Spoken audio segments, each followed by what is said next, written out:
Then the next question comes from a member of Congress who is also a health professional. And she says, Mr. LaRouche, I want to raise a question with you simply because I get so much mail and so many calls about it. I'd like to preface my remarks by saying that I am unequivocally opposed to the legalization of drugs in any way, shape, or form. However, the question that I have regards the question of medicinal marijuana. I am, as I mentioned, deluged with calls about this, mainly from people who are either elderly or who are stricken with cancer. And they provide me with research, with statistics and papers and articles, insisting that medical marijuana prescribed by a physician does not lead to drug addiction, that it is innocuous, and that it is helpful and merciful to them. While I understand the tremendous potential for abuse in legalizing medicinal marijuana, and I think the situation in California speaks to this, it is still something that I think we have to address, if for no other reason than to identify for these people who really are very much in need, that they may be being manipulated by the drug lobby. Mm-hmm. Well, I think we went through this back in the 50s and 60s, and the case is false. The argument is false, but you have people who are desperate, and it's spread also by the 68ers. The 68ers started this thing. And it was started not because marijuana was helpful. People fool around with this thing. But the problem was that legitimate medication was not available.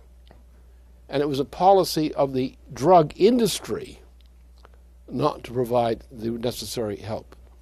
The important thing here is that the promotion of narcotics, and marijuana is a narcotic, the promotion of this in that form, even if you produce medically something very similar to it, if it has clinical value, and producing marijuana are two different things.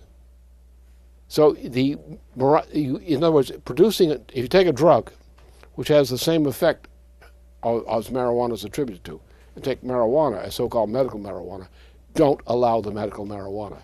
Get the drug. We should provide economically these kinds of things and make them available.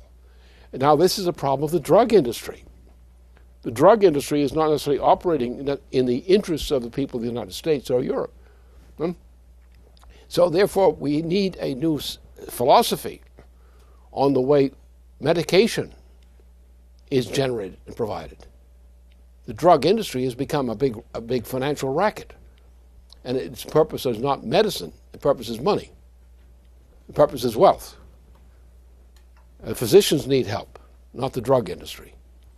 So, but we can provide it. We should provide it, and even if it's equivalent to marijuana in some symptomatic effect, do it that way. Don't do it with the marijuana. Why? Because the marijuana is the opening to the control of society by organized crime, international organized crime. And therefore, if somebody needs something, they get it. But don't give it to them in a way which contributes to organized crime. And what happens is when you use medical marijuana, it becomes a cover for the use of marijuana in other ways. And that's what you have. If we're going to have civilization, we have to bring this drug thing under control. It's killing us globally. It's killing us in the United States. And it's a 68er phenomenon. It's a phenomenon which is created by the British intelligence. And we have to defeat that weapon. We have to defeat that entirely, crush it. But we will provide. We have the policy of providing the ill who need medication, whatever medication they require. But we will do it. We won't have it on the street as medical marijuana.